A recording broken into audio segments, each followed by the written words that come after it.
Ice cream हा सर्वांचाच आवडताचा विषय. Ice cream कुणाला नाही आवडत.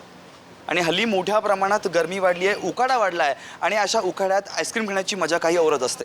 आणि आपण अशाच एका शॉपमध्ये, आईस्क्रीम शॉपमध्ये आलेलो आहोत. या आईस्क्रीम शॉपमध्ये एक वेगळा पदार्थ या ठिकाणी मिळतो, तो म्हणजे हँडमेड तवा आईस्क्रीम. आणि या हँडमेड तवा आइसक्रीम बनवणारे रियाज भाई आपल्यासोबत आहेत. रियाज भाईंशी आपण चर्चा करूया. रियाज जी, क्या करेंगे, ये हैंडमेड तवा आइसक्रीम कहाँ की रेसिपी है, थोड़ा सा इन्फॉर्मेशन बताइए हमें. ये जो तवा हैंडमेड जो मशीन है वो हम लोग ने सबसे पहले थाईलैंड में देखा था और ये कॉन्सेप्ट थाईलैंड का ही है.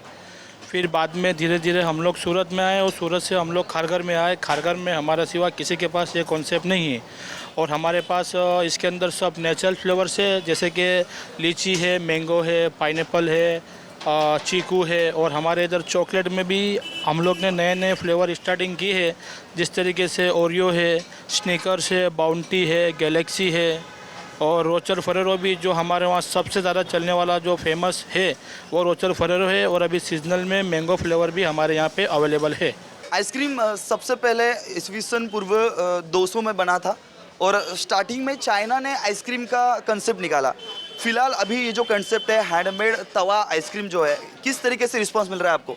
अभी यहाँ पे हमारे इधर जो हम लोग ने जो फ्लेवर यहाँ पे जो लॉन्च किए थे, उसके बाद भी कस्टमर तो रोज़ नया नया फ्लेवर मांग रहा है और रिस्पॉन्स भी हमको बहुत अच्छा मिल रहा है और कस्टमर हमारे को अच्छे अच्छे सजेशन देके जा रहे हैं. ओके, इसमें कौन से इंग्रेडिएंट्स आप मिलाते हो, इसके बारे में थोड़ा सा बताइए. इसके अंदर हमारा एक तो मिल्क रहता है, उसके बाद में जो कस्टमर जो इन्फॉर्मेशन करता है, जैसे कि कस्टमर की चॉइस है लीची, तो लीची के बारे में लीची का लीची फ्रेश निकलता है, लीची फ्रेश जाता है और उसके साथ में लीची का क्रश जाने के बाद में उसका पूरा ग्राइंडर करके जमा के फिर तवा निकाला जाता है. ओके, आपल्यासोबत काही आईस्क्रीम खाणारी मंडळी देखील आहे. आपण त्यांच्याशी बोलूया. त्यांना नेमकं कशी वाटली ही आईस्क्रीम.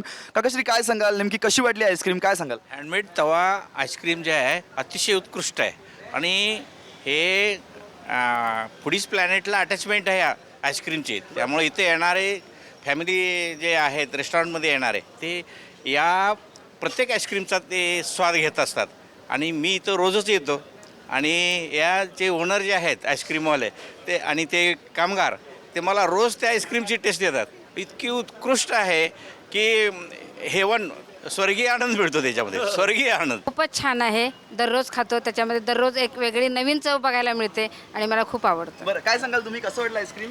एकदम मस्त टेस्ट आहे. नावाप्रमाणेच क्रीमी हेवनप्रमाणे हेवनमध्ये आल्यासारखं फील होतं आणि उन्हाळ्यामध्ये तर अजून मजाच येते खायला. बेस्ट आहे. मुळात त्यांची बनवण्याची जी पद्धत आहे त्या आवाजामुळेच लोक आकर्षित होतात की काय आहे इकडे, आणि ते लाईव्ह पाहायला मिळत आहे. जनरली आपण आईस्क्रीम बनतं कसं हे पाहत नाही, त्याच्यामुळे ही मजा फार छान आहे. तर आपण लहानपणापासून ऐकतो की बाबा आईस्क्रीम फक्त उन्हात खावं, पण ह्यांच्याकडे इतके व्हरायटीचे आईस्क्रीम आहेत, इतके फ्लेवर्स आहेत आणि क्वालिटी इतकी उत्कृष्ट आहे की मी दररोज यांचे आईस्क्रीम खाऊ शकतो.